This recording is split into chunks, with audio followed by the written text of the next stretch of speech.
Good morning Preethi. Good morning Chandini. உங்க அப்பாக்கு வந்து அப்படியே ஹாப்பி பர்த்டே விஷ் பண்ணிட்டு அப்படியே ஷோ ஸ்டார்ட் பண்ணிடலாம். என்ன ஒரு வில்லத்தனம். சரி, ஓகே. நேத்து மாதிரியே வந்து இன்னைக்கும் வந்து அமெரிக்கர்கள் கிட்ட சில பழக்க வழக்கங்கள் அது மற்ற நாடுகளுக்குலாம் எப்படி பிடிக்காம போகுது அப்படின்றத பத்தி கண்டினியூஷன் இன்னைக்கு வந்து பார்க்க போறோம். பார்ட் 3 இன்னைக்கு. ஆமா, பார்ட் 3 பார்க்க போறோம். ஓகே, சோ ரெடியா இருக்கீங்க? ஆனா வந்து வியூவர்ஸ் வந்து வெல்கம் பண்ண வழக்கம் போல பண்ணிடலாமா? பண்ணிடலாம். நேயர்கள் அனைவருக்கும் புத்தம் புது காலை வணக்கம்.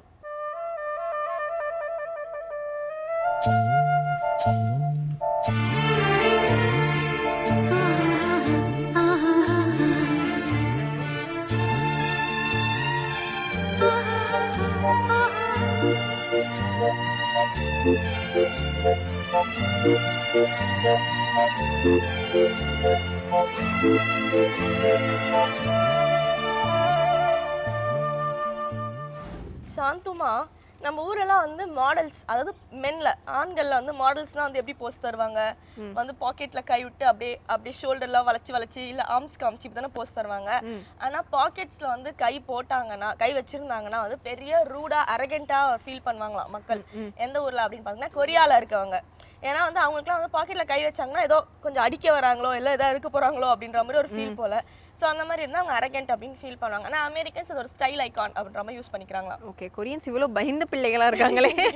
பாவப்பட்ட குழந்தைகளா இருக்காங்க. பாவப்பட்ட குழந்தைகளா இருக்காங்க. சரி, ஓகே. இதை தொடர்ந்து இன்னைக்கான சூரியோதயம் பார்க்க வேண்டிய டைம் வந்துருச்சு. பார்த்துலாமா? பார்த்துலாம். இது சூரியோதயம்.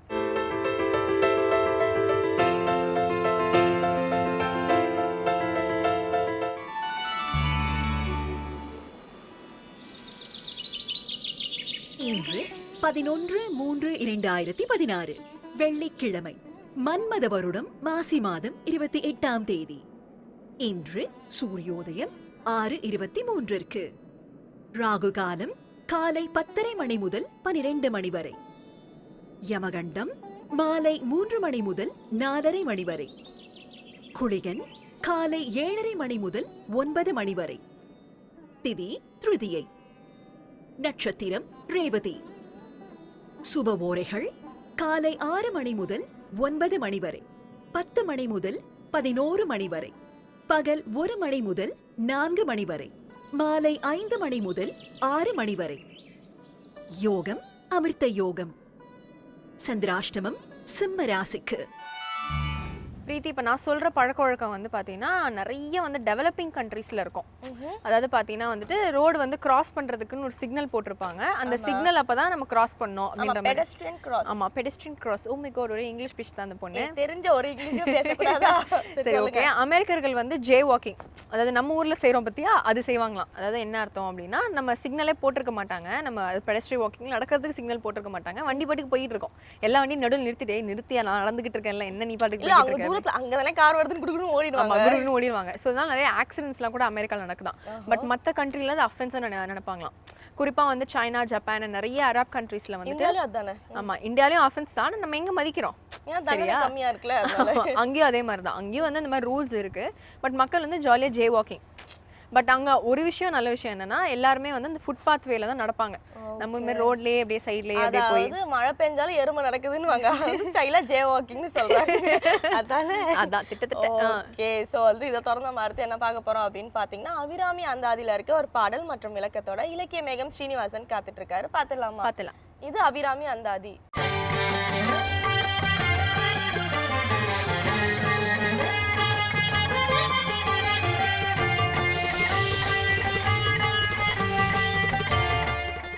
ஸ்ரீவித்யோபாசனாசக்தம் ஸ்ரீவித்யாபீடபூஷணம் ஸ்ரீவித்யாபினவம் வந்தே ஸ்ரீ கிருஷ்ணானந்த சர்க்குரும். அனைவருக்கும் இனிய காலை வணக்கம். அபிராமி அந்தாதி அற்புத தமிழ் பாக்களிலே சங்கடங்கள் தீர என்று தலைப்பிலான அருமையான பாடல் 84வது பாடலை சிந்தித்து கொண்டிருக்கிறோம். உடையாளை ஒல்கு செம்பட்டு உடையாளை ஒளிர்மதிஞ்சடையாளை வஞ்சகர் நெஞ்சு அடையாளை தயங்கும் நுண்ணூல் இடையாளை எங்கள் பெம்மான் இடையாளை இங்கு என்னை இனி படையாளை உங்களையும் படையாவண்ணம் பார்த்தீருமே என்ற பாடல். சங்கடங்கள் தீர வேண்டும். வாழ்க்கையில் எந்த சூழ்நிலையிலும் யாருக்கும் சங்கடம் வரக்கூடாது என்ற ஒரு மிகப்பெரிய மனநிலையிலே, மனோபாவத்திலே அபிராமியினுடைய பொற்பாதங்களிலே இந்த விடியற் காலையிலே இந்த பாடலை நாம் சமர்ப்பணம் செய்கிறோம். சங்கடமில்லாத வாழ்க்கை எல்லோருக்கும் கிடைக்க வேண்டும். எந்த செயலை செய்தாலும் அந்த செயலிலே நமக்கு எந்நாளும் வெற்றி தரக்கூடியவளாக பராசக்தி இருக்கிறாள். எடுத்த காரியம் யாவினும் வெற்றி, எங்கு நோக்கினும் வெற்றி மற்றாங்கே, விடுத்த வாய்மொழிக்கு எங்கனும் வெற்றி, வேண்டினேனுக்கு அருளினள் காளி, தடுத்து நிற்பது தெய்வதமேனும் சாரும் மானிடமாயினும் அகுதை படுத்து மாய்ப்பள் அருட்பெழுங்காளி, பாரினில் வெற்றி எனக்குருமாறே, எண்ணும் எண்ணங்கள் யாவினும் வெற்றி, எங்கும் வெற்றி, எதனிலும் வெற்றி, கண்ணும் ஆறுயிருமாய் நின்றாள் காளித்தாய் இங்கு எனக்கு அருள் செய்தாள், மண்ணும் காற்றும் கனலும் புனலும் வானமும் வந்து வணங்கி நில்லாவோ, விண்ணுளோர் பணிந்து ஏவல் செய்யாரோ, வெல்க காளி பதங்கள் என்பார்க்கு என்பார் பாரதி. அப்படி மிகப்பெரிய அளவிலே வெற்றியே எந்நாளும் கிடைத்து எந்நாளும் எந்த செயலிலும் ஒரு சிறிய சங்கடங்கள் கூட இல்லாத வாழ்க்கையை அளிக்கக்கூடிய அருமையான பாடல் இந்த பாடல். அந்த சந்த நயம், அந்த ஓசை, இந்த பாடலில் சொல்லுகிற பொழுதே அந்த அழகு. உடையாளை ஒல்கு செம்பட்டு உடையாளை, ஒளிர்மதி செஞ்சடையாளை, வஞ்சகர் நெஞ்சு அடையாளை, தயங்கு நுண்ணூல் இடையாளை, எங்கள் பெம்மான் இடையாளை, இங்கு என்னை இனி படையாளை, உங்களையும் படையாவண்ணம் பார்த்திருமே. வஞ்சகர் நெஞ்சு அடையாளை. அடுத்து சொல்லுகிறார் தயங்கு நுண்ணூல் இடையாளை. தேவியினுடைய இடை, சிறிய இடை, தேவியினுடைய இடை. அந்த சிறிய இடைக்குள்ளாகத்தான் உலகம் முழுவதுமாக தேவியினுடைய வயிற்றுக்குள்ளே இருந்து அவள் தாங்கி கொண்டிருக்கிறாள். தேவியினுடைய மிகப்பெரிய தன்மை, அவள்தான் தாயாகி இருக்கிறாள். தாயாகி இந்த உலகத்தையெல்லாம் காத்து கொண்டிருக்கிறாள். துணையும் தொழும் தெய்வமும் பெற்ற தாயும் என்று சொல்லுவார் அபிராமி பட்டர். என்னை பெத்த அம்மா என்று சொல்லுகிறோமே, அப்படித்தான். மற்ற தெய்வங்களை காட்டிலும் பராசக்தி ஸ்ரீவித்யா ராஜராஜேஸ்வரிக்கு நமக்கும் இருக்கக்கூடிய தொடர்பு என்ன? சொந்த தாயாரிடத்தில் எப்படி நாம் மிகுந்த அன்பும் பிரியமும் பாசமும் நேசம் வைத்திருக்கிறோமோ, ஒரு தாய்க்கு மகனுக்கு எத்தனை வயதானாலும் தாய்க்கு அந்த பிள்ளைதான். அப்படித்தான் என்னுடைய அம்மா, என்னை பெத்த அம்மா, அந்த அம்மாவிடத்தில் நமக்கு இருக்கக்கூடிய மிகப்பெரிய தொடர்பு, மிகப்பெரிய அன்பு இருக்கிறதே, அந்த அன்புதான் இந்த உலகத்திலே மகோன்னமான அன்பு. அப்படி அந்த தாயாகி நம்மை அவள்தான் தாங்கி கொண்டிருக்கிறாள். தயங்கும் நுண்ணூல் இடையாளை, எங்கள் பெம்மான் இடையாளை. தேவி எம்பெருமானுடைய இடப்பாகத்தை பெற்றிருக்கிறாள். வாமபாகத்தை வவ்வியதே என்று சொல்வார் ஒரு இடத்திலே. தேவியினுடைய ஒரு பாகம் இறைவனுடைய ஒரு பாகமாக சேர்ந்து இறைவனும் இறைவியுமாக இருக்கிறார்கள். உமையும் உமை ஒரு பாகரும் ஏக உருவில் வந்து இங்கு எமையும் தமக்கு அன்பு செய்ய வைத்தார் என்று சொல்வாரே, அப்படி எம்பெருமானுடைய பாதியை வாமபாகத்தை தேவி வாங்கி கொண்டிருக்கிறாள். மெய்யில் பறித்தே குடி புகுதும் பஞ்சபாண பைரவி என்று ஒரு இடத்திலே சொல்லுவார்.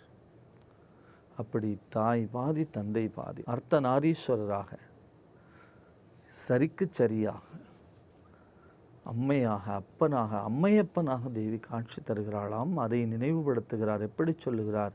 எங்கள் பெம்மான் இடையாளை என்று சொல்லுகிறார். தயங்கும் நுண்ணூல் இடையாளை, எங்கள் பெம்மான் இடையாளை. ரெண்டு இடையாளை பாருங்கள். அந்த இடை வேறு, இந்த இடை வேறு. எங்கள் பெம்மான் இடையாளை, இங்கு என்னை இனி படையாளை. இவ்வளவு பெரிய விஷயம் பாருங்கள். தங்குவர் கற்பகத்தாருவின் நீழலில் தாயரின்றி மங்குவர் என்று ஒரு இடத்திலே சொல்லுகிறார். அவர்கள் கற்பகத்தாருவின் நிழலில் தங்கினாலும் கூட அவர்களுக்கு இனிமேல் பிறவி கிடையாது. தாயர் இன்றி மங்குவர். உலகத்திலே மிகப்பெரிய சங்கடம் எது என்று கேட்டால், மறுபடியும் மறுபடியும் பிறந்து கொண்டே இருப்பதுதான் சங்கடம். இந்த பிறவிச் சூழலிலே இருந்து விடுபட வேண்டும் என்பது சாதாரணமான விஷயம் இல்லை.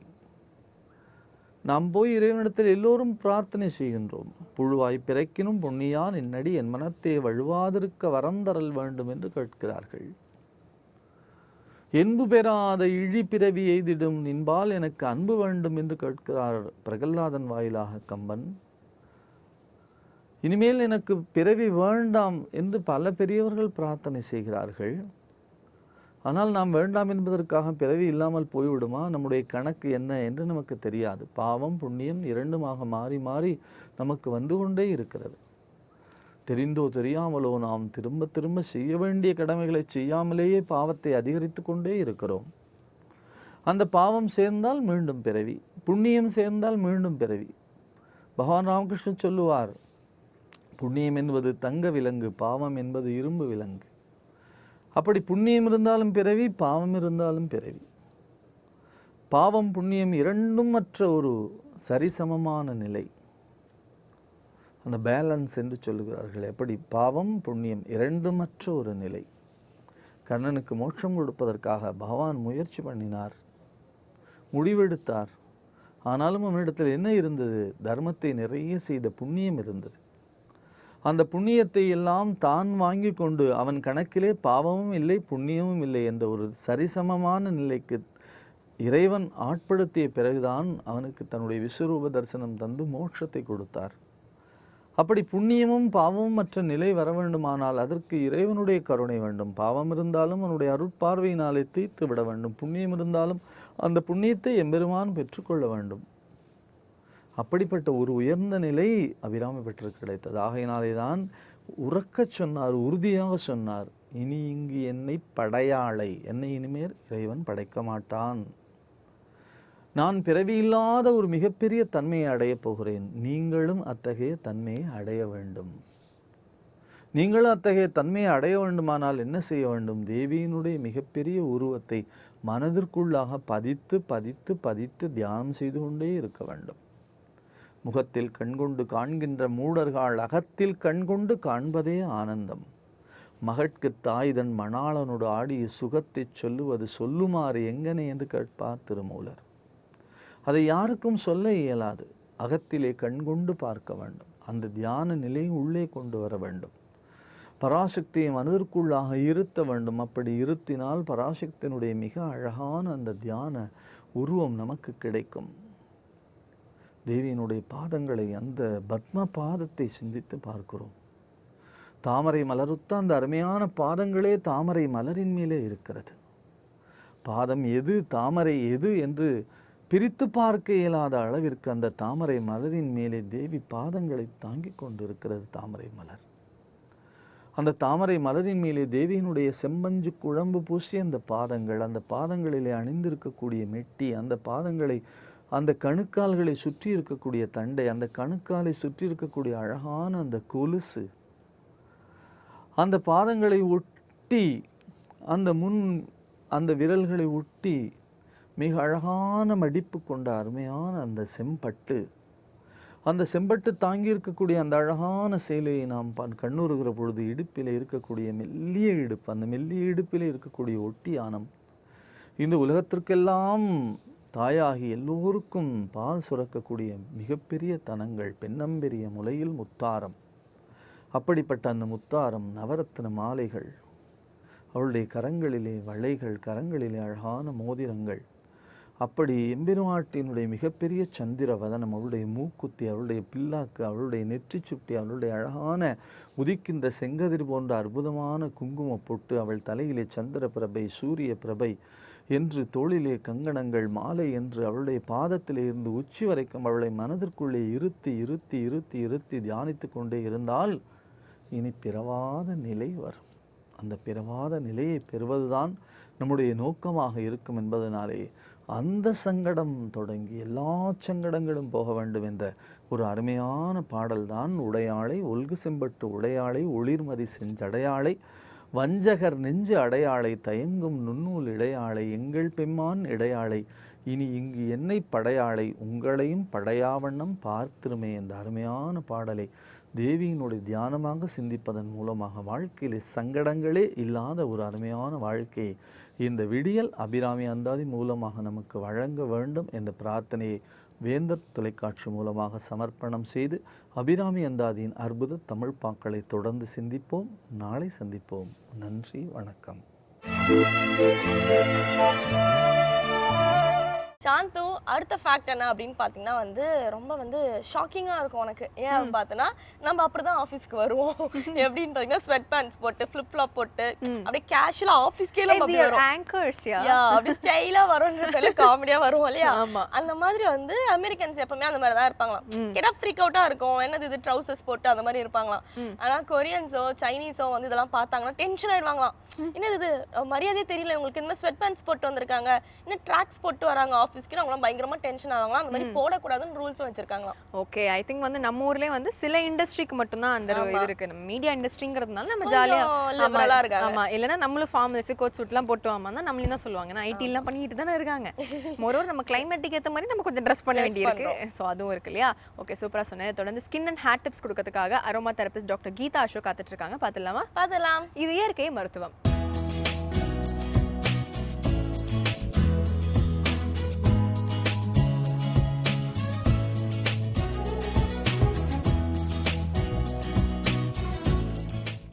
வேந்தர் டிவி நேயர்களுக்கு வணக்கம். நான் கீதா அசோக், அரோமா தெரபிஸ்ட். இயற்கை மருத்துவத்தில் இன்றைக்கி பெண்களுக்குரிய ஒரு பிரச்சனைக்கு என்ன தீர்வு அப்படிங்கிறத நம்ம பார்க்கலாம். இது வந்து பெண்களுக்கான ஹேர் ரெசிடிங் ப்ராப்ளம். இது என்ன ப்ராப்ளம் இருக்கும் அப்படின்னு பார்த்தீங்கன்னா, உங்களுடைய பின்பக்கம், இப்போ தலையோட பின்புறம் பார்த்தீங்கன்னா நல்ல டென்சிட்டி இருக்கும் முடி. ஜடை போட்டால் கூட பார்த்தீங்கன்னா நல்லா திக்காக ஜடை இருக்கும், இல்லை ஃப்ரீயாக விட்டால் கூட பார்த்தீங்கன்னா நல்லா பவுன்ஸியாக நல்லா இருக்கும். பட் அவங்களுடைய அந்த உச்சந்தலையிலேருந்து அந்த ஃப்ரான் லைன் சொல்லுவோம், அதாவது இந்த ஃபோர்ஹெட் பக்கத்தில் இருக்க லைன், இந்த லைன் வரைக்கும் பார்த்தீங்கன்னா உங்களுக்கு முடி ரொம்ப கம்மியாக தெரியும். அதாவது ரொம்ப ஸ்கேண்டியாக அங்கங்கே வந்து அந்த தலை வந்து க்ரௌன் பார்ட் வந்து அப்படி விசிபிளாக இருக்கும் வெளியே. சிலருக்கு பார்த்தீங்கன்னா அந்த நெத்தியோட அந்த சென்டர் போர்ஷன் அதுலேருந்து அப்படியே பின்னாடி க்ரௌன் வரைக்கும், உச்சந்தலை வரைக்கும் ஒரு இவ்வளோ அகலத்துக்கு பார்த்தீங்கன்னா ஒரு சொட்டையாகவே இருக்கும். அதாவது ஹேரே அங்கே இல்லாத மாதிரி ஒரு பேலன்ஸ் இருக்கிற மாதிரி ஒரு தோற்றம் இருக்கும். அது நிறைய பேருக்கு அந்த பிரச்சனைகள் இருக்கும். ஏன்னா பின்னாடி எவ்வளோ ஜடை இருந்தால் கூட முன்னாடி உங்களுக்கு அந்த மாதிரி ஒரு பேலன்ஸ் இருக்கிறப்போ அது ஒரு சங்கடம் இருக்கும். ஈவன் ஹேரே பின்னாடி இல்லாதவங்க கூட ஒரு ஃபால்ஸ் ஹேர் அட்டாச் பண்ணி ஜடை போட்டுக்க முடியும். பட் ஹேர் நிறைய பின்னாடி இருந்து முன்னாடி முன் தலையில் உச்சந்தலையில் முடி இல்லை அப்படின்னா அது நமக்கு ரொம்ப ஒரு மாதிரி கஷ்டமாக இருக்கும், யாரையும் ஃபேஸ் பண்ணுறதுக்கு. அதுவே ஒரு ஃபீலிங்காகவே நமக்கு இருக்கும். ஸோ இந்த மாதிரி ஒரு ரிசீட் ஆகிறதுக்கு என்ன காரணம் அப்படிங்கிறத முதல்ல பார்க்கலாம். இதில் வந்து நிறைய நம்பர் 1 வந்து ஜெனட்டிக்கல் டிஸார்டர்.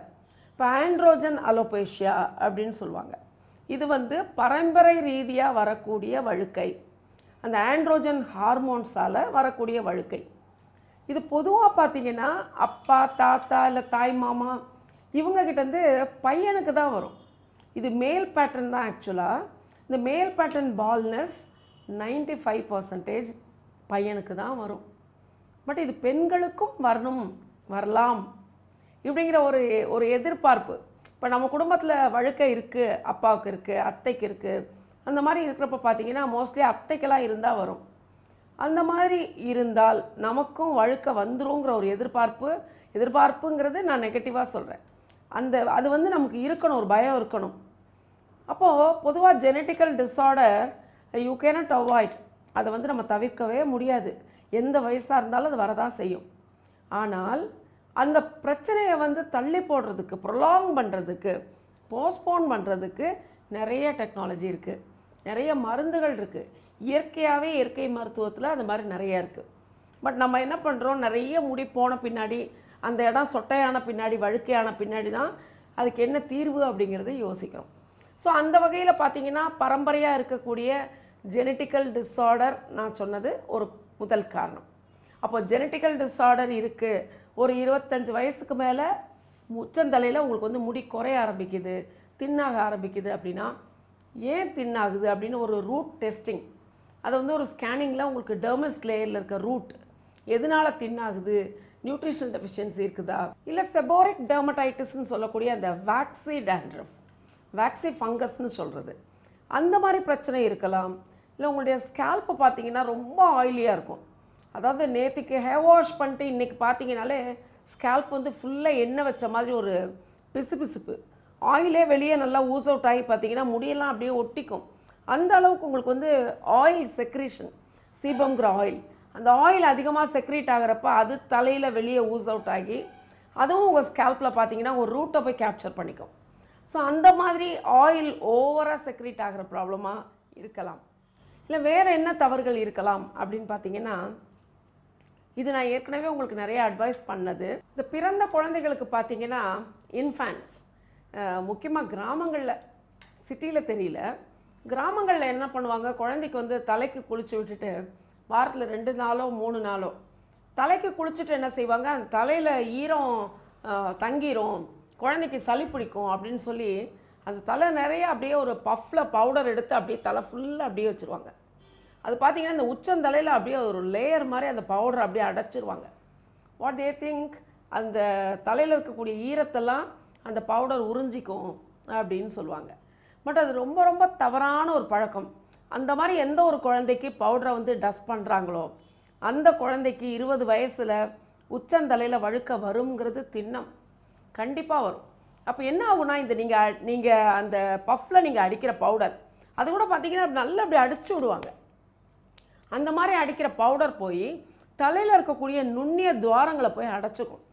அது பெர்மனண்ட்டாக அடைச்சி அதில் வரக்கூடிய முடி வந்து ரொம்ப மெலிசாக போகிறதுக்கு சான்ஸ் இருக்குது. அப்போ என்ன ஆகுனா, நிரந்தரமாக அந்த ரூட்ஸ்க்கு பார்த்தீங்கன்னா பவுடர் அடைச்சிக்கிறதுனால அந்த ரூட்ஸ்க்கு வந்து ஆக்சிஜன் கிடைக்காது, ப்ராப்பர் பிளட் சர்க்குலேஷன் போகாது. அப்போ ப்ராப்பர் பிளட் சர்க்குலேஷன் கிடைக்கல அப்படிங்கிறப்போ நியூட்ரிஷனல் டெஃபிஷியன்சி ரூட்டுக்கு கிடைக்கும். அப்போது அந்த மாதிரி ஆகிறப்போ பார்த்தீங்கன்னா முடியோட அந்த அதோடைய ஸ்டெபிலிட்டி குறைஞ்சிட்டே வரும். அப்போ என்ன ஆகும், மெலிசாகிக்கிட்டே வந்து முடி மெலிசாகிட்டே வந்து ஒரு ஸ்டேஜில் கொட்டிடும். கொட்டினதுக்கப்புறம் அந்த ரூட் செத்து போச்சு அப்படின்னா திரும்ப அங்கே உங்களுக்கு முடி வராது. ஸோ எந்த குழந்தைக்கு வந்து நீங்கள் வந்து பவுடர் போட்டு தலையில் இருக்கக்கூடிய துவாரங்களை அடைக்கிறீங்களோ அந்த குழந்தைக்கு 20 வயசுலேயே வழுக்க வரும் கட்டாயம். ஸோ அந்த தவறை வந்து இனிமேலாவது அட்லீஸ்ட் நம்ம பண்ணாமல் இருக்கிறது நல்லது இல்லைங்களா. அதுக்கப்புறம் பார்த்தீங்கன்னா இன்னொன்று என்னென்னா, பெண் குழந்தைகள்ங்கிறப்ப பார்த்தீங்கன்னா அது அந்த காலத்துலேருந்தே ஒரு நடுவகீடு எடுப்பாங்க, சென்டர் பார்ட்டிஷன் எடுத்து ஜடை பின்னி ஸ்கூலுக்கு அனுப்புவாங்க. நான் வந்து இது ஸ்கூலுக்கு போகிற அந்த ஃபஸ்ட் ஸ்டாண்டர்ட்லேருந்து சொல்கிறேன். சென்டர் பார்ட்டிஷன் எடுத்து பெண் குழந்தைகளுக்கு நீங்கள் வந்து ஜடை போட்டு அனுப்புகிறப்போ கண்டிப்பாக காலையில் பார்த்தீங்கன்னா அவங்களுக்கு வந்து ஸ்கூலில் வந்து ஒரு ப்ரேயர் அசம்பிளி இருக்கும். கண்டிப்பாக ஒரு ½ அன் ஹவர் வரைக்கும் அவங்க அசம்பிளியில் நிற்கிற மாதிரி இருக்கும். மோஸ்ட் ஆஃப் த ஸ்கூல்ஸ் வந்து அசம்பிளி வந்து ஓப்பன் கிரவுண்டில் தான் வைப்பாங்க, சன்லைட் டைரெக்டாக விடும். அது மட்டும் இல்லாமல் பார்த்தீங்கன்னா அவங்களுடைய ஸ்போர்ட்ஸ் கிளாஸஸ், கேம்ஸ் அதெல்லாம் பார்த்தீங்கன்னா அவங்களுடைய அந்த கிரவுண்டில் தான் அவங்க ஹாட் சன்னில் விளையாடுவாங்க. பட் அந்த விளையாட்டு உடல் பயிற்சிங்கிறது நமக்கு கண்டிப்பாக வேணும். அதே நேரத்தில் பார்த்தீங்கன்னா ஒரு சென்டர் பார்ட்டிஷன் எடுத்து அந்த குழந்தைகளுக்கு வந்து டெய்லி அந்த கேம்ஸ் பீரியட், அந்த ப்ரேயர், அந்த வெயிலில் நிற்கிறப்ப பார்த்தீங்கன்னா ப்ரொலாங்டாக, அதாவது இயர்ஸ் டுகெதர் சன்லைட் வந்து அந்த உச்சந்தலையில் பட்டுகிட்டே இருக்கும். அப்போ பட்டுகிட்டே இருக்கிறப்ப என்ன ஆகுனா, அந்த சென்டர் பார்ட்டிஷனை ஒட்டி இப்போ நடுவகீடு எடுக்கிறீங்கன்னா அதுக்கப்புறம் ஒரு 1/4 இன்ச் இந்த பக்கம் 1/4 இன்ச் இந்த பக்கம், அப்போது ஒரு இந்த அளவுக்கு ஒரு பார்ட்டிஷன் பார்த்தீங்கன்னா அப்படியே அந்த இருக்க ரூட்ஸ் எல்லாம் லைஃப் போயிடும். அப்போ டே பை டே ஒவ்வொரு நாளும் உங்களுக்கு சன்லைட் அதில் பட்டு பட்டு பட்டு, இதான் ஃப்ரீ ரேடிக்கல்ஸ்னு சொல்கிறது. அது பட்டு பட்டு பட்டு என்ன ஆகுது, அந்த இடத்துல இருக்கக்கூடிய அந்த முடியோட லைஃப் போயிடுது.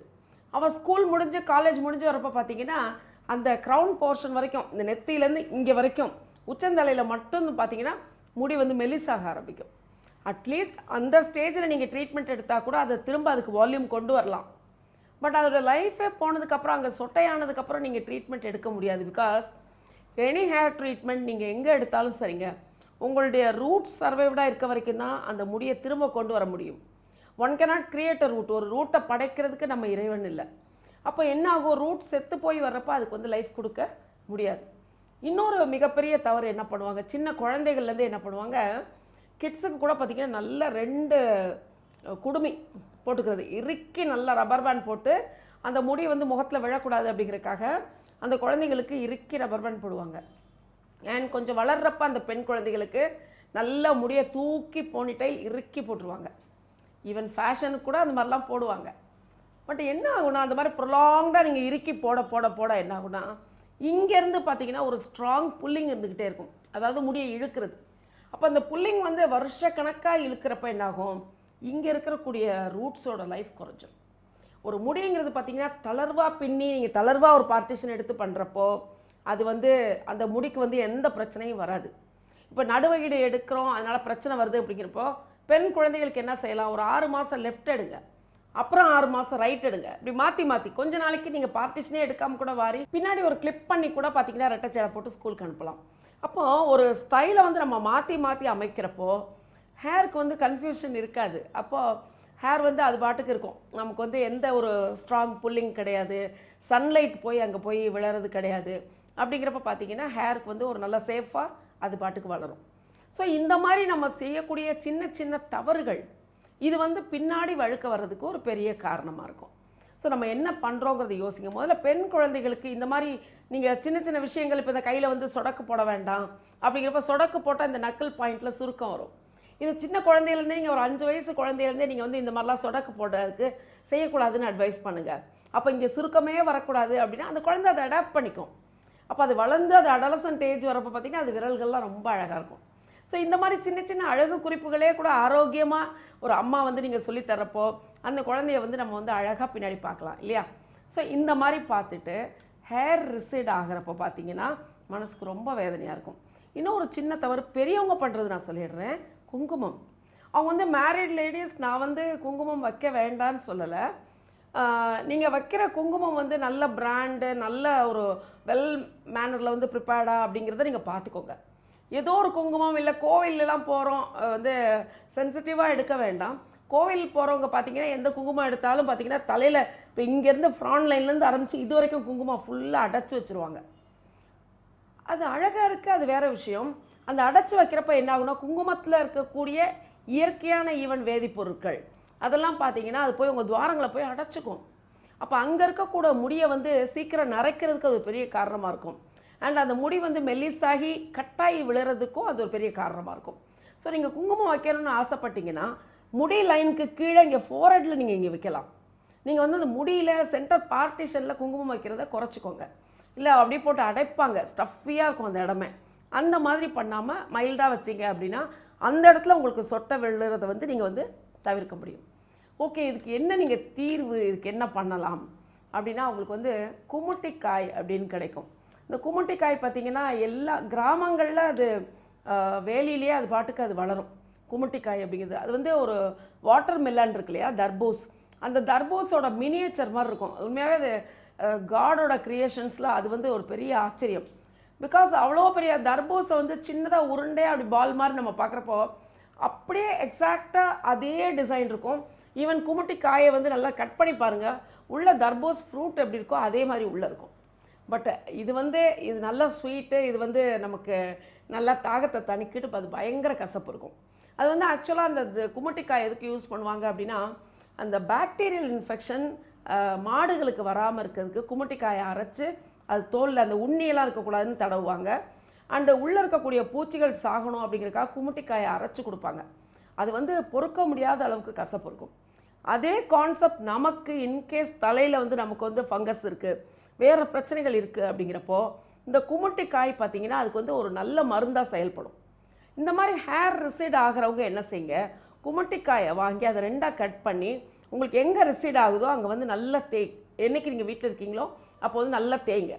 நல்லா தேய்ச்சி அதோடைய சாரெல்லாம் நல்லா அந்த தலையில் ஸ்கேல்பில் இறங்குற மாதிரி நல்லா தேய்ச்சிட்டு கோம் பண்ணிவிட்டு ஒரு 1 hour விட்டுட்டு அதுக்கப்புறம் வாஷ் பண்ணுங்கள்.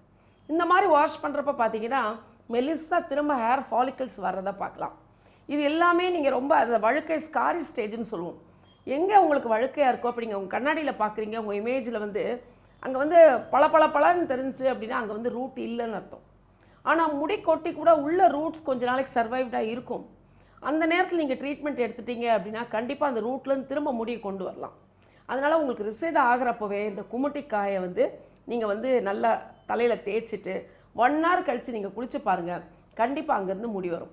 இல்லை உங்களுக்கு அங்கே சொட்டை ஆயிடுச்சு அப்படின்னா நவச்சாரம் அப்படின்னு சொல்லி நாட்டு மருந்து கடையில் கிடைக்கும். அந்த நவச்சாரம் வாங்கி ஒரு நல்ல ஏர்டைட் கண்டெய்னரில் வச்சுக்கோங்க. ஒரு 1/4 teaspoon நவச்சாரம் எடுத்துக்கோங்க. அதில் 1/4 teaspoon ஹனி தேன் கலந்து அதை வந்து உங்களுக்கு எங்கே சொட்டை இருக்கோ அந்த இடத்துல தேய்ங்க. அந்த மாதிரி தேய்க்கிறப்ப பார்த்தீங்கன்னா கண்டிப்பாக அந்த சொட்டை இருக்க இடத்துல உள்ள ரூட்ஸ் இருக்கிற பட்சத்தில் கண்டிப்பாக அங்கே வந்து முடி வரும். இந்த மாதிரி நிறையா ஹேர் வர்றதுக்கு நிறைய ரெசிபீஸ் இருக்குது. ஈவன் நம்மளுடைய சாம்பார் வெங்காயம் இருக்கு இல்லையா, சாம்பார் வெங்காயத்தோட lemon seeds and black pepper, குறுமிளகு, இது 3ஐயும் கோர்ஸாக அரைச்சிக்கோங்க. அதாவது கொரகொரப்பாக அரைச்சிக்கணும். அம்மியில் அரைச்சா நல்லது. அந்த பேஸ்ட் எடுத்து உங்களுக்கு எங்கே சொட்டையாக இருக்கோ அங்கே நீங்கள் நல்ல ஒரு ஸ்ட்ராங் ரப்பிங் கொடுத்து அதுக்கப்புறம் ஒரு 1 hour கழித்து ஹேர் வாஷ் பண்ணி பாருங்கள். கண்டிப்பாக உங்களுக்கு ரிசீடான இடத்துல முடி வந்து கண்டிப்பாக வளரும். ஸோ ரிசீட் ஆகிறதுக்கு ஆகாமல் இருக்க என்ன பண்ணணுமோ அதுதான் நம்ம வந்து நம்ம குழந்தைகளுக்கு நம்ம பார்க்கணும். ரிசீட் ஆயிடுச்சு அப்படின்னா இந்த ட்ரீட்மெண்ட்ஸ் எடுத்துக்கிட்டீங்க அப்படின்னா கண்டிப்பாக அதுலேருந்து வெளியே வரலாம். பிரீத்தி, நம்ம அடுத்ததாகவும் சாப்பாடு பற்றி ஒரு விஷயம் சொல்ல போகிறேன். அது என்னென்னு பார்த்தீங்கன்னா, இப்போ நம்ம தேட்டரில் போய் பாப்கார்ன் வாங்குறோம்னா பார்த்துக்கோங்க, சீசனிங் பண்ணுவோம் இல்லையா, மேலே அந்த மசாலா அதெல்லாம் போடுவோம், அது போய் சீசனிங் சொல்லுவாங்க. ஆனால் வந்து அமெரிக்காவில் அது ரொம்ப சகஜம். எல்லா இதுலையுமே வந்து உங்களுக்கு தேவையான உப்பு காரத்தை நீங்களே போட்டுக்கோங்க. டேபிள் வந்து சால்ட் தூவுறது இது. ஸோ அதுதான் நம்ம இங்கே இருக்கிற நிறைய வெஸ்டர்ன் மெடிட்டரேனியன் ரெஸ்டாரண்ட்ஸ்லேயே ஃபாலோ பண்ணிகிட்டு இருக்கோம். பட் மற்ற நாடுகள்லாம் பார்த்தோன்னா கொரியா இந்த மாதிரி சில நாடுகள்லாம் பார்த்தீங்கன்னா அது ஒரு அஃபென்ஸ். என்ன நினச்சிக்கிட்டு இருக்கீங்க, அப்போ என் சாப்பாடு நல்லா தான் சொல்ல வரீங்களா அப்படின்ற மாதிரி ரொம்ப போட்டு அப்போ என்ன நினைப்பாங்க அப்படின்னா வந்துட்டு, ஓ அப்போ என் இதில் சாப்பாடுல உப்பு இல்லை, அதனால தான் நீங்க உப்பு போடுறீங்க. ஆமா, உப்பு இல்ல நான் சாப்பிட்டு கொடுத்துருக்கணும். சோ அந்த மாதிரி சில நாடுகள்லாம் நினைச்சுப்பாங்களாம். பட் அமெரிக்கர்கள் வந்து ரொம்ப சகஜம். எனக்கு உப்பு பத்தல, ஒருத்தருக்கும் ஒரு விதமான சால்ட் அண்ட் சுகர் டேஸ்ட் இருக்கும். வீட்லயே எங்க அம்மா உப்பு இல்லாம தான் சமைப்பாங்க. கேட்டா வந்து பிரஷர் வரக்கூடாதுடி அப்படிங்க, உங்க வயசுக்கு தின்னாதீங்க, எனக்காவது போட்டு கொடுங்க அப்படின்னு நான் போட்டுப்பேன். சோ அந்த மாதிரி அந்த ஊரே நிறைய பேருக்கு ஒரு வியாதிகள் இருக்கலாம். ரொம்ப தப்பு பண்றாங்க அப்படின்னு சொல்ல மாட்டேன். நம்ம அடுத்து என்ன பண்ண போறோம் அப்படின்னு பாத்தீங்கன்னா, மூலிகைகள் இருக்க பல நல்ல மருத்துவ குணங்களை சொல்றதுக்காக சித்த மருத்துவர் ராஜமாணிக்கம் காத்துட்டு இருக்காரு. பாத்துடலாம். இது மூலிகை மருத்துவம்.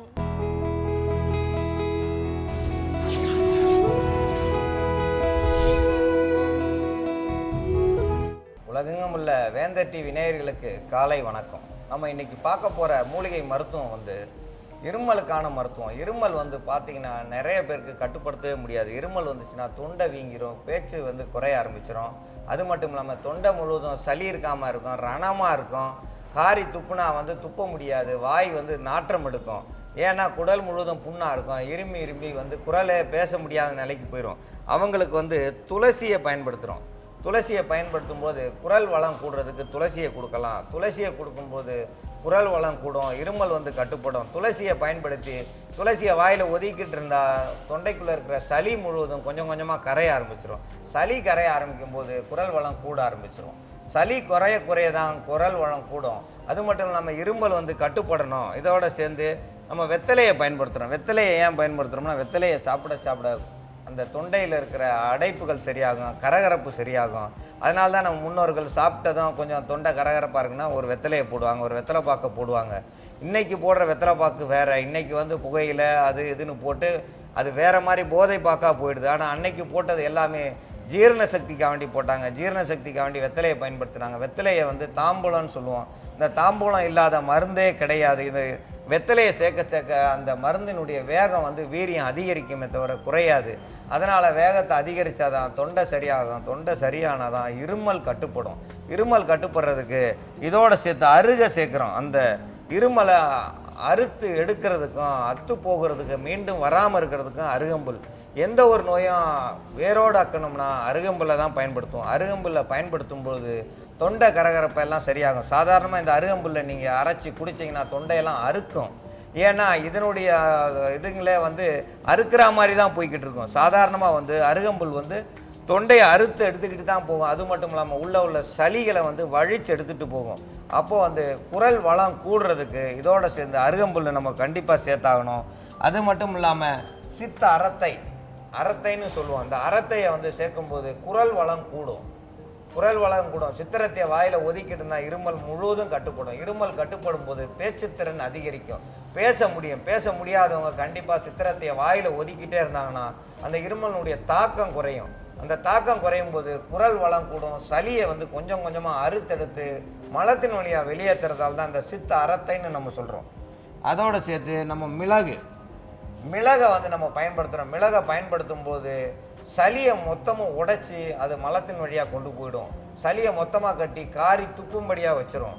இந்த மிளகை வந்து ஒரு 5 மிளகை வாய்க்குள்ள ஒதுக்கிட்டிங்கன்னா எப்படியாப்பட்ட சளியும் கட்டுப்பட ஆரம்பிச்சிடும். தொண்டை அடைச்சி அப்படியே மூச்சு முற்ற அளவில் இருக்கும்போது ஒரு 10 மிளகு எடுத்து லேசாக கடித்து வாயில் ஒதுக்கிட்டிங்கன்னா அந்த மூச்சு முற்ற அளவுக்கு இருக்க அந்த சளியவே உடைச்சி கொஞ்சம் கொஞ்சமாக மலத்தொலியாக வெளியேற்றிடும். ஏன்னா மிளகு இருந்தால் பகைவனையும் வெல்லலான்னு சொல்லுவாங்க. பகைவன் வீட்டிலே நம்ம சாப்பிடலான்னு சொல்கிறாங்க.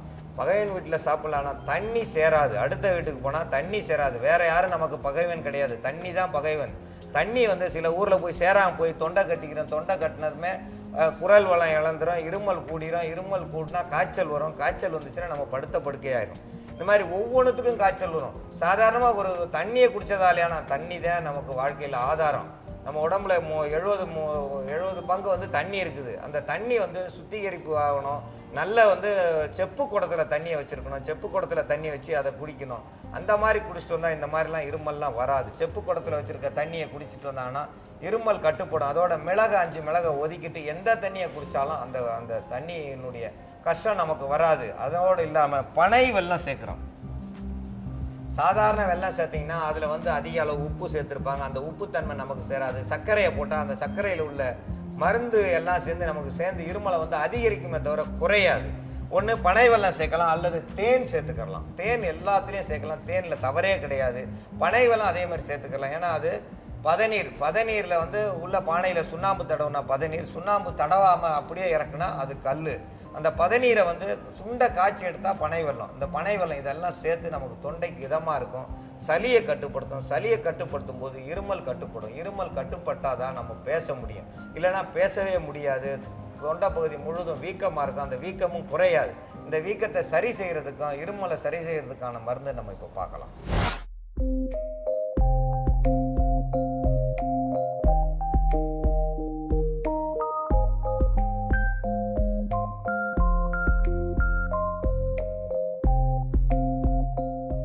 வறட்டு இருமல், நெஞ்சு சளி, தொண்டை கரகரப்பு, இந்த பனியில் வந்து எங்கே அது காலை பனி இப்போ விழுந்துட்டுருக்குது, அதில் வந்து வெளியில் காலையில் நான் சீக்கிரமாக எழுந்திரிச்சு எல்லா வேலையும் பார்த்துக்கிட்டு இருக்கவங்களுக்கு பார்த்தீங்கன்னாக்கா சளி பிடிச்சிக்கிறோம். அது மூலயமா வந்து வறட்டு இருமல் வரும், சளியே வராது. இருமிக்கிட்டே இருப்பாங்க. அவங்க வந்து இருமிக்கிட்டே இருந்தால் அடிவயிறு எல்லாம் வலிக்கும். வலித்து அவங்க இருமி பார்த்தீங்கன்னாக்கா நெஞ்சு வலி வந்துடும், வயிறு வலி வந்துடும், யூரின் போயிடுவாங்க. அந்த அளவுக்கு வந்து சளி பழுத்து வெளியே வராமல் வந்து வறட்டு இருமலாக இருக்கும். அது பேச முடியாது, தொண்டையில் முள் மாதிரி குத்திக்கிட்டு இருக்கும், சாப்பிட முடியாது, தூங்க முடியாது இருமலில். அப்படி இருக்கிறவங்களுக்கும் வந்து இந்த மருந்து, இந்த மூலிகை கஷாயத்தை குடிச்சிட்டாங்கனாக்கா இந்த சளி பழுத்து தொண்டையில் தொண்டைக்கட்டாக இருந்தாலும் அந்த முள் மாதிரி குத்துறதா இருக்கிற வலி, எரிச்சல், தூக்கம் இல்லாமல் வறட்டு இருமல், இதெல்லாம் வந்து இந்த மூலிகை சாறு சாப்பிட்டுட்டு வந்தாங்கனாக்கா அதெல்லாம் சரி பண்ணிடலாம். இப்போ 200 மில்லி தண்ணியில் நல்லா கொதிக்க வச்சு இந்த மூலிகை எல்லாம் சேர்ந்து கொதிக்க வைக்கணும். துளசி ஒரு சின்ன ஒரு 10 கிராமு, அருகம்புல் ஒரு 10 கிராமு, அருகம்புல்லை வந்து சிறுசாக அப்படி போட்டுக்கலாம். வெத்தலை ஒரே ஒரு வெத்தலை நடுநரம்பு நீக்கிட்டு தான் போடணும் எப்போவுமேவும். ஏன் நடுநரம்பு நீக்கிட்டு போகிறோம்னாக்கா அதில் ஒரு விதமான வாயு இருக்குன்றதுனால தான் வந்து அந்த மூலிகையில் இருக்கிற நடுநரம்பை நீக்கிட்டு நம்ம போட்டு கஷாயமாக பண்ணணும்.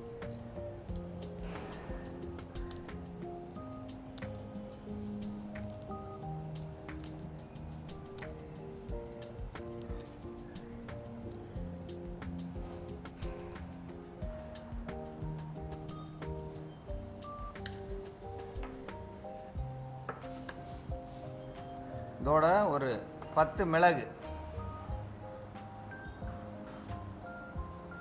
இது ரெண்டையும் நல்லா தட்டி பொடிச்சு பொடி பண்ணி கூட போட்டு நல்லா கொதிக்க வச்சிடலாம். இந்த மிளகு வந்து உடம்ப ஒரே சூடாக ஒரே சீதோஷ்ண நிலையாக வச்சுக்கிறோம்.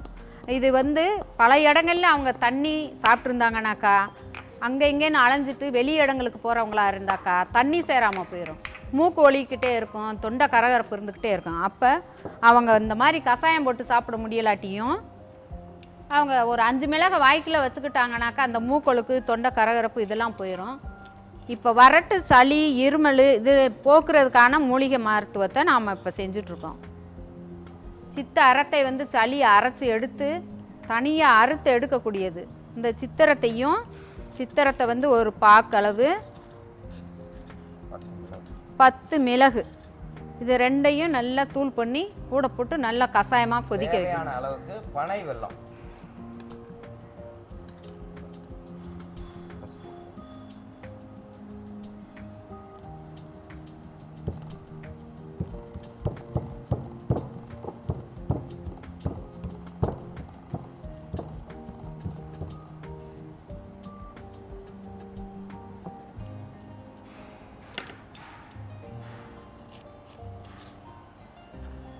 நம்ம தேவைக்கு ஏற்ற மாதிரி பனை வெல்லம் சேர்த்துக்கிறலாம்.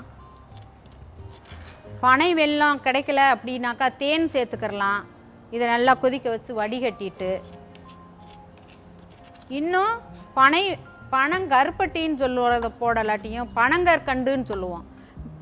பனங்கற்கண்டுனாக்கா இதுலேயே சின்ன தூள் மாதிரி மணல் மாதிரி இருக்கும். சுத்தமான பனங்கற்கண்டு அப்படின்னு நீங்கள் கடையில் கேட்டிங்கன்னா கிடைக்கும். பனங்கருப்பட்டி அல்லது தேன், இந்த பனங்கற்கண்டு, இது 3ல் எதனாலும் நீங்கள் போட்டு குடிச்சிங்கனாக்கா, இது ஒரு 3 நாள் காலையில் நீங்கள் குடிச்சிட்டிங்கனாக்கா, கிடைக்கிறப்பெல்லாம் சாயந்தரமும் குடிச்சுக்கலாம், வெறும் வயிறாக இருக்கிறப்ப குடிக்கணும். அப்போ தான் வந்து சளியை வந்து இது நல்லா அறுத்து எடுக்கும். இதை இப்போ நல்லா கஷாயத்தை வடிகட்டி எடுத்து காலையில் வெறும் வயிற்றில் குடிச்சிடணும்.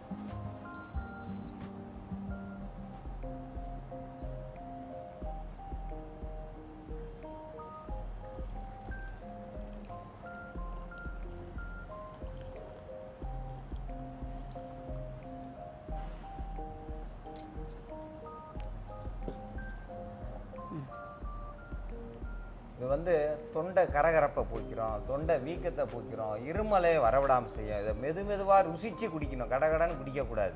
மெதுவாக குடிக்கணும். மெதுவாக குடிக்க தொண்டையில் போய் அது போய் பட்டதுமே எவ்வளவு சிரமமாக இருந்தாலும், இருமல் வந்து இரும்பும் போதே சிறுநீர் போயிடும், சிலவருக்கு இரும்பும் போதே மலம் போயிடும்.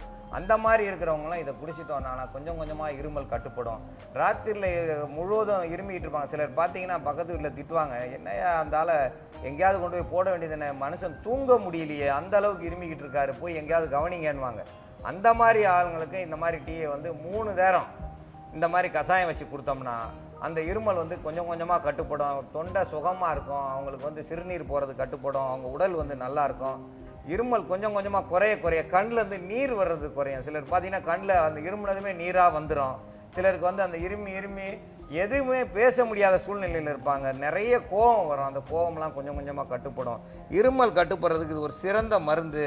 இந்த மருந்தை வந்து குடித்தாங்கன்னா கண்டிப்பாக இருமலே இருக்காது. இதை வந்து குறைஞ்சது ஒரு 3 நாள் குடிக்கலாம். 3 நாளில் சரியாகலன்னா 7 நாளில் சாப்பிட்லாம். சிலருக்கு வந்து வாழ்நாள் முழுவதும் இருமல் இருக்கும், அவங்கெல்லாம் கொஞ்ச நாளைக்கு சேர்ந்தாப்பில் சாப்பிடணும். அவங்க உடலுக்கு தக்கன, அவங்க உடலுக்கு வந்து தேவையான அளவுக்கு எத்தனை நாள் வந்து அவங்க குடிக்கணும்னு அவங்க தான் டாக்டரு.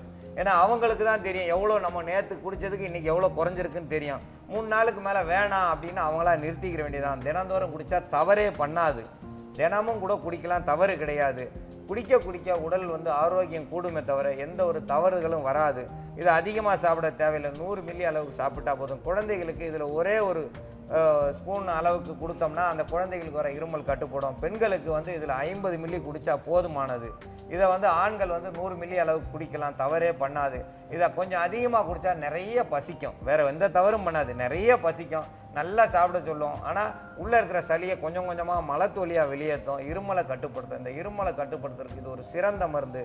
இந்த மருந்தை பயன்படுத்தி பயன்பெற வேண்டும் என்று கேட்டுக்கொள்கிறேன். சாந்தோ பொதுவாகவே இந்த மாதிரி அமெரிக்கா மாதிரி கண்ட்ரிலாம் பார்த்தீங்கன்னு வச்சுக்கோங்க, ரொம்ப மாடர்னாக இருப்பாங்க. பீப்புளோட ட்ரெஸ்ஸிங்லேயே நமக்கு தெரிஞ்சிடும், ரொம்ப வந்து அப்படியே ஃபேஷனாக அப்படி தெரிவாங்க அப்படின்னு தெரியும். ஸோ அங்கே இருக்க பீச்லலாம் வந்து இந்த மக்கள்லாம் பார்த்தீங்கன்னா வந்து மென் வந்து எப்பவுமே வந்து ஷர்ட் போடாம தான் வந்து பீச்சில் சுற்றிட்டு இருப்பாங்களாம். ஏன்னா வந்து கடலில் விளையாடுறதுக்கு வந்து கொஞ்சம் வசதியாக இருக்கும் அப்படின்ற மாதிரி அவங்க ஃபீல் பண்ணுவாங்க. ஆனால் வந்து ஒரு ஆண் வந்து ஷர்ட் போடாமல் இருந்தாருன்னா வந்து சவுத் கொரியாலையும் சைனாலையும் பெரிய ஒரு கொலை குத்தம் பண்ண மாதிரி ஃபீல் பண்ணுவாங்களாம். அது ஷர்ட் போடாமல் நீங்கள் வந்து பப்ளிக்கில் வருவீங்க, எப்படி வந்து நீங்கள் அடுத்த மக்களை வந்து துன்புறுத்துறீங்க, அவங்கள இந்த மாதிரி வந்து நீங்கள் அவங்கள டிஸ்ட்ராக்ட் பண்ணுறீங்க அப்படின்னு சொல்லி ஒரு பெரிய கேஸே போடுவாங்க அவங்க மேலே. ஓகே, ஆண்களுக்கு மட்டும்தான் போடுவாங்களா? இது ஒரு நல்ல கேள்வி, ஆனால் பதில் இல்லையே. பதில் நம்ம சொல்ல வேணாம், இது வந்து ஃபேமிலி. ஸோ நம்ம அடுத்ததான் வந்து 12 ராசிகளுக்கான யோக பலன்களை சொல்கிறதுக்காக யதார்த்த ஷெல்வி காத்துட்டு இருக்காரு. அதை பார்த்துடலாம். இது யோகம் நல்ல யோகம்.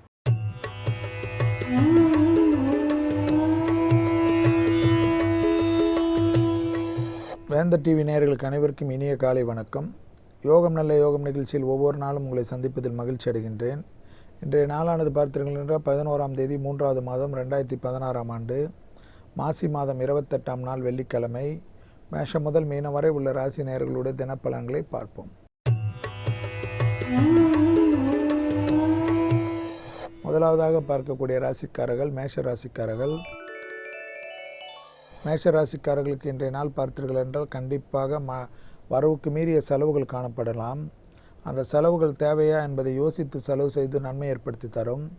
பயணங்கள் மிகப்பெரிய அனுகூலத்தையும் நல்ல பேர் புகழையும் பெற்றுத்தருவதற்குண்டான சாத்தியக்கூறுகள் காணப்படுகிறது. பயணத்தை அவாய்ட் செய்யாமல் கண்டிப்பாக சென்று விட்டு வருவது மனதிற்கு நிம்மதியும் சந்தோஷத்தையும் ஏற்படுத்தி தருவதுடன் புதிய மனிதர்களை சந்திப்பது மிகப்பெரிய ஏற்றத்தையும் அனுகூலத்தையும் ஏற்படுத்தி தரக்கூடிய நல்ல நாளாக காணப்படுகிறது. மேலும் மேஷ ராசிக்காரர்களுக்கு இன்றைய நாள் பார்த்தீர்கள் என்றால் விருப்பமான ஒரு விஷயம் நடைபெறுவதற்குண்டான சாத்தியக்கூறான நாள். அடுத்ததாக பார்க்கக்கூடிய ராசிக்காரர்கள் ரிஷப ராசிக்காரர்கள். ரிஷப ராசிக்காரர்களுக்கு இரவு மேல் சில விஷயத்தில் மிக கவனமாக இருக்க வேண்டும். கொடுக்கல் வாங்கல் பண விஷயங்களில் மிக மிக நிதானத்துடன் இருப்பது நன்மை ஏற்படுத்தி தரும். வெளிவட்டாரம் உத்தியோகம் தொழிலமைப்பு வியாபாரத்தில் அபிவிருத்தி செய்வதற்குண்டான முயற்சிகள் பெரும் வெற்றியும் அனுகூலத்தையும் ஏற்படுத்தி தரும். தொலைதூர செய்திகள் நன்மைகள் அனுகூலங்கள் காணப்படுவதை கண்கூடாக பார்க்கலாம். எதிர்பார்க்காத இடத்திலிருந்து நல்ல செய்தி வருவதற்குண்டான உத்தரவாதமான நாள். அடுத்ததாக பார்க்கக்கூடிய ராசிக்காரர்கள் மிதுன ராசிக்காரர்கள். பணத்தை எதிர்நோக்கி இருந்த மிதுன ராசிக்காரர்களுக்கு இன்று ஏதேனும் ஒரு வகையில் அதை பற்றி நல்ல செய்தி கிடைப்பதோ அல்லது பணம் வருவதற்குண்டான சாத்தியக்கூறோ காணப்படுவதற்குண்டான அனுகூலங்கள், மன நிம்மதி ஏற்படும். நீண்ட நாள் பிரச்சனை ஒன்று முடிவுக்கு வரும். ஏற்கனவே வழக்கு போன்ற விஷயத்தில் இருப்பவர்கள் அதற்குண்டான செட்டில்மெண்ட் செய்து அதிலிருந்து நிம்மதியாக வருவதற்குண்டான அனுகூல பிராப்தம் ஏற்படும். தொட்டது தொடங்கக்கூடிய காலகட்டத்தை எதிர்பார்த்திருந்தவர் அதற்குண்டான நல்ல நேரத்தையும் சரியாக முறையாக பயன்படுத்தி கொள்வது யோக பலனை தரும்.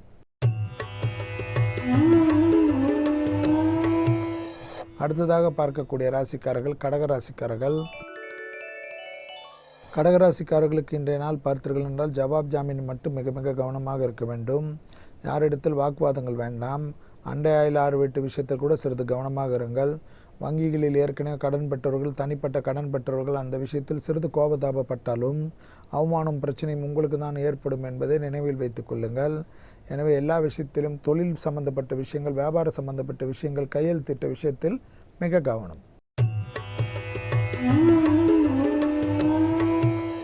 அடுத்ததாக நாம் பார்க்கக்கூடிய ராசிக்காரர்கள் சிம்ம ராசிக்காரர்கள். சிம்ம ராசிக்காரர்களுக்கு இரவு 7:24 வரை சந்திராஷ்டம் உள்ளதை நினைவில் வைத்து கொண்டாலே மற்ற விஷயங்களெல்லாம் மிக நிதானத்துடன் இருப்பீர்கள். குறிப்பாக வெளிவட்டாரத்தில் உத்தியோகத்தில் தொழில் அமைப்பில் வியாபாரத்தில் எந்தவித பிரச்சனையும் காணப்படவில்லை என்றாலும் குடும்பத்தில் நீங்கள் தான் நிம்மதியற்ற தன்மையை ஏற்படுத்துவதற்கு முக்கிய காரணமாக இருப்பீர்கள். உங்களுடன் இருக்கின்ற துணை அல்லது துணைவியார் அல்லது பிள்ளைகள் விஷயத்தில் இந்த அளவுக்கு பூத கண்ணாடி ஆராய்ச்சி உள்ள கோபதாபங்கள் கூடலாமா என்பதை யோசித்துக் கொள்ளுங்கள். அடுத்ததாக பார்க்கக்கூடிய ராசிக்காரர்கள் கன்னியா ராசிக்காரர்கள். கன்னியா ராசிக்காரர்களுக்கு இரவு 7:24 சந்திராஷ்டமம் ஆரம்பிப்பதை நினைவில் வைத்து கொண்டாலே போதும். உத்தியோகத்தில் தொழில் அமைப்பெல்லாம் அனுகூலங்களும் நல்ல விஷயங்களும் ஏற்படுவது படிப்படியாக நல்ல முன்னேற்றங்கள். நீண்ட நாட்களாக நட்பில் இருந்த பிரச்சனைகள் நிவர்த்தி ஏற்பட்டு அந்யோன்யம் அதிகரிப்பதற்குண்டான இனிமையான சூழ்நிலைகள் காணப்படுகிறது.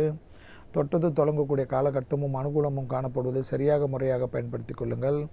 எதிர்பார்க்காத இடத்திலிருந்து நல்ல செய்தி வருவதற்குண்டான உத்தரவாதங்கள் காணப்படுகிறது. மேலும் படிப்படியாக நல்ல முன்னேற்றம் சீரும் சிறப்பும் ஏற்படுவதற்குண்டான உங்கள் முயற்சிகள் பலரால் பாராட்டப்படுவதுடன் தேக ஆரோக்கியத்தில் மட்டும் மிக கவனம்.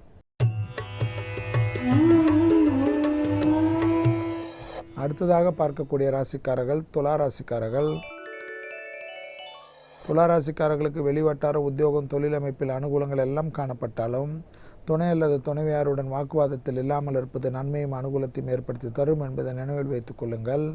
கண்டிப்பாக பர்சனல் லைஃப்பில் மிக மிக கவனமாக இருப்பது இந்த காலகட்டத்தில் நன்மையும் அனுகூலத்தையும் ஏற்படுத்தி தரும்.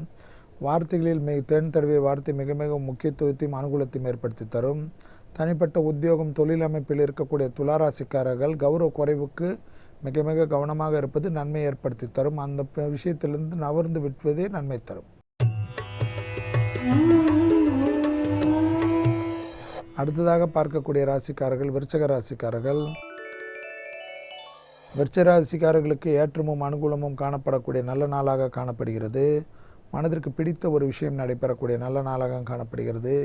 எதிரிகள் பயம் முற்றிலுமாக முறியடிக்கப்பட்டு நன்மையும் அனுகூலமும் படிப்படியாக ஏற்றத்தை அனுகூலத்தை பெற்று தருகிறது. மனசஞ்சலகம் படிப்படியாக குறைகிறது. என்ன செய்கிறது எதை செய்வது என்று தெரியாமல் இருந்த விருச்சக ராசிக்காரர்களுக்கு அதற்குண்டான முயற்சிகள் வெற்றிகளும் அனுகூலமும் தேடி வருவதுடன் வழக்கு போன்ற விஷயங்கள் உங்களுக்கு சாதகமான முடிவை ஏற்படுத்தி தரும்.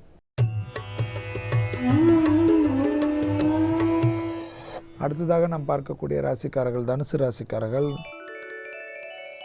தனுசு ராசிக்காரர்கள் பிள்ளைகள் விஷயத்தில் பூத கண்ணாடி ஆராய்ச்சி வேண்டாம். ஏற்கனவே உபத்திரம் உள்ளவர்கள் சிறிது கவனமாக தேக ஆரோக்கியத்தில் மிக மிக கவனமாக பாதுகாத்து கொண்டால் நன்மை தரும். உணவு விஷயத்தில் மிக கவனமாக இருங்கள். ஊருக்கு உபதேசம் செய்கின்ற நீங்கள் உங்கள் விஷயத்தில் உங்கள் தேக ஆரோக்கியத்தில் மட்டும் இப்பொழுது அலட்சியப்படுத்துவது எந்த விதத்தில் நியாயம் என்பதை யோசித்துக் கொள்ளுங்கள். மேலும் தனுசு ராசிக்காரர்களுக்கு தொழில் அமைப்பிலோ உத்தியோகத்திலோ கொடுக்கல் வாங்கலிலோ நன்மைகள் அனுகூலங்களில் ஒரு குறைபாடும் காணப்படவில்லை. அடுத்ததாக நாம் பார்க்கக்கூடிய ராசிக்காரர்கள் மகர ராசிக்காரர்கள். மகர ராசிக்காரர்களுக்கு பெற்றோர் பெரியோர் உடல்நிலைக்கு அதிக முக்கியத்துவம் கொடுப்பது மிக மிக முக்கியமான அமைப்பாக காணப்படுகிறது.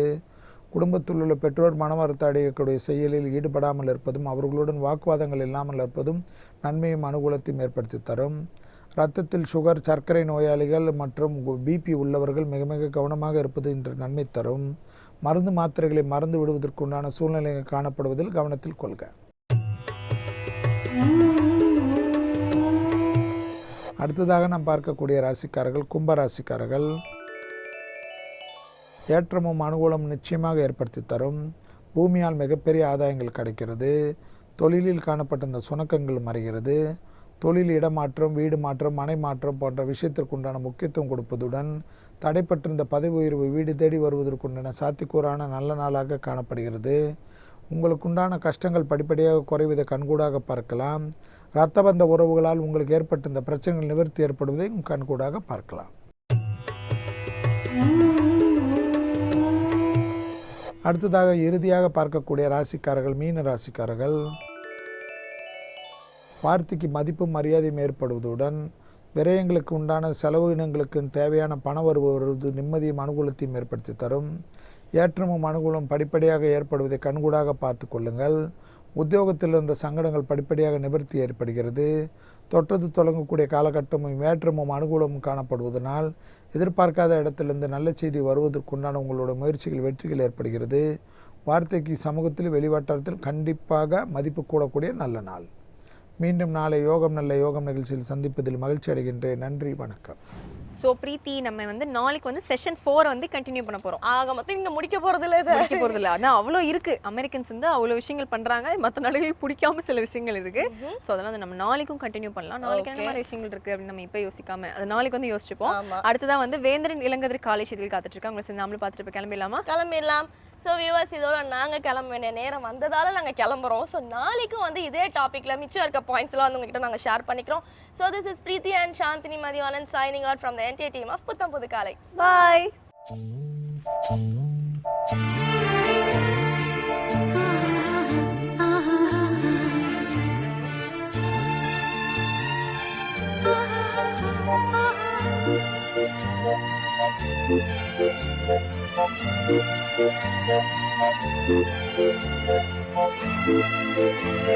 Thank you.